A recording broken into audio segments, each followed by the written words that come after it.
আজকে আমি বানাবো পুর ভরা শিম ভাজা। এইটা খেতে এতটাই টেস্টি হয় যে একবার বানালে বারবার বানাতে ইচ্ছা করবে। আর সামান্য শিম যে এতটাই টেস্টি হয় সেটা আপনারা না বানালে বুঝতেও পারবেন না। তাহলে বন্ধুরা, আমি শুভ্রা রান্নাঘরে ভরিভোজ চ্যানেলে আপনাদের স্বাগত জানাই। চলুন তবে রেসিপিটা ঝটপট দেখে নেওয়া যাক।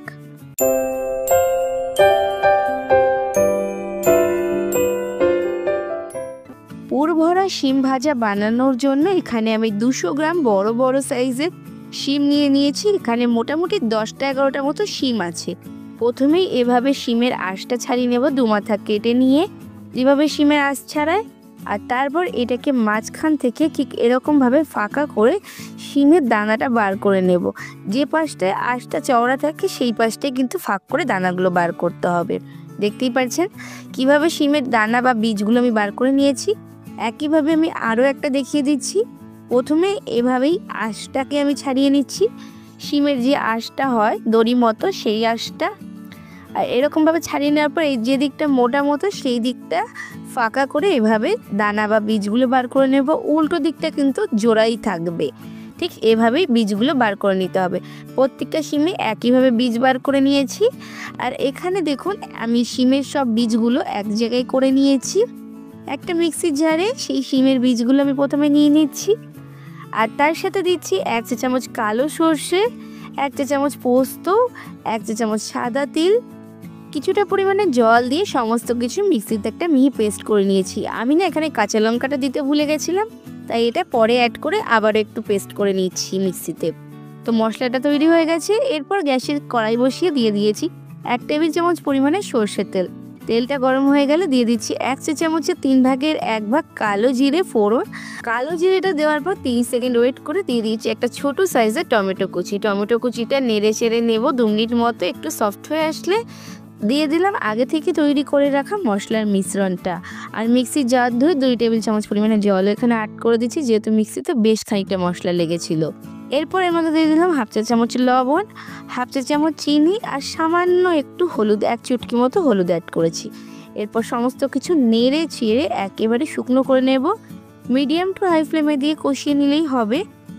আর ঠিক এরকমভাবে আস্তে আস্তে নেড়ে চেড়ে ড্রাই করে নেব। যখন এটা একদম ড্রাই হয়ে যাবে, ঠিক এরকম শুকনো হয়ে আসবে, তখন এর মধ্যে দিয়ে দিচ্ছি বেশ কিছুটা পরিমাণে ধনেপাতা কুচি। 2 টেবিল চামচ পরিমাণে ধনেপাতা কুচি এখানে আমি দিয়ে দিচ্ছি। আর ধনেপাতা কুচিটা দিয়েও আবার একটু নেড়ে চেড়ে শুকিয়ে নিচ্ছি আর কষিয়ে নিচ্ছি। এরপর এটাকে একটা বাটিতে তুলে নেব, নিয়ে ঠান্ডা করে নেব। আমাদের পুরটা তৈরি হয়ে গেছে। এই দিকে যে শিমগুলো ছিল দেখুন পুরটা ঠান্ডা হয়ে গেছে। আর এই শিমের মধ্যে এবার আমি পুরটাকে ভরে নেব। ঠিক এরকমভাবে বেশি ফাঁকা করা যাবে না, অল্প ফাঁকা করে চামচের সাহায্যে এরকমভাবে পুরটাকে ভরে নিতে হবে। যেহেতু শিমটা বেশ ফ্ল্যাট হয়, তাই খুব বেশি পরিমাণে পুর কিন্তু এর মধ্যে যাবে না। যতটা যাবে ঠিক ততটা দিয়েই এটার মধ্যে পুরটাকে ভরে নিতে হবে। নিয়ে এরকমভাবে এটাকে চেপে আটকে দিতে হবে। তো দেখুন একটা পুর ভরা হয়ে গেছে। আমি আবারও একটা আপনাদের সাথে দেখিয়ে দিচ্ছি। একইভাবে এই যে ফাঁকা করা হয়েছে এর মধ্যেই এরকমভাবে চামচ দিয়ে অল্প অল্প করে পুর আমি ভরে নেব। আর দেখুন, দেখতেই পাচ্ছেন খুব বেশি চাপ দিয়ে ভরবো না, যাতে উল্টো পাশটা খুলে যায়।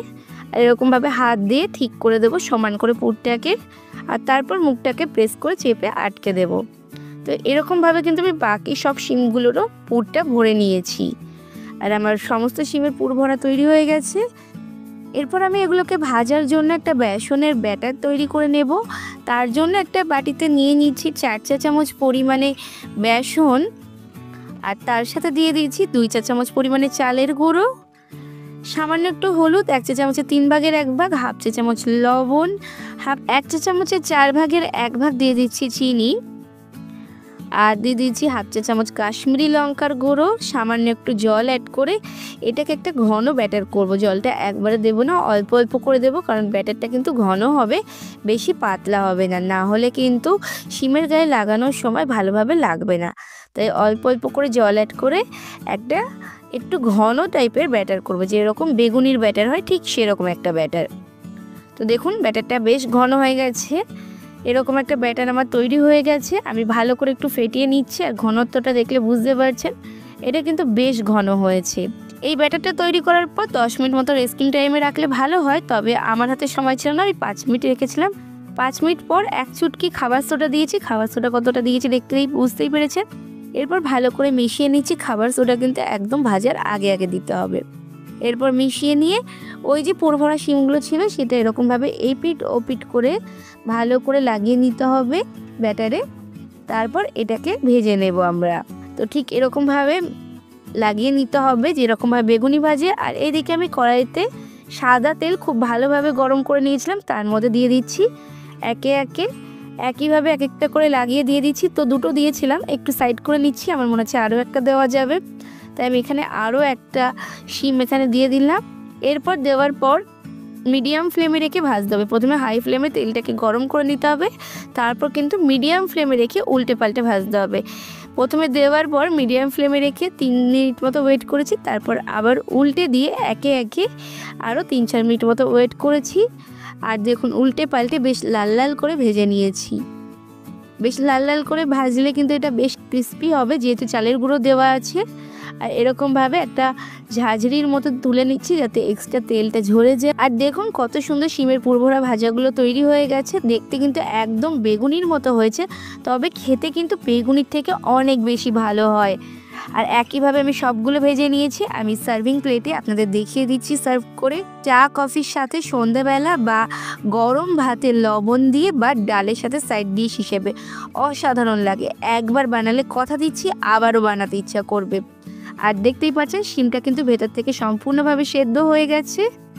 আর পুরটাও কত সুন্দর দেখতে লাগছে, এটা খেতেও খুবই ক্রিস্পি হয়েছে। তাহলে বন্ধুরা আমার আজকের রেসিপিটা কেমন লাগলো অবশ্যই কমেন্টস করে জানাবেন। ভালো লাগলে লাইক শেয়ার করে অন্যদের দেখার সুযোগ করে দেবেন।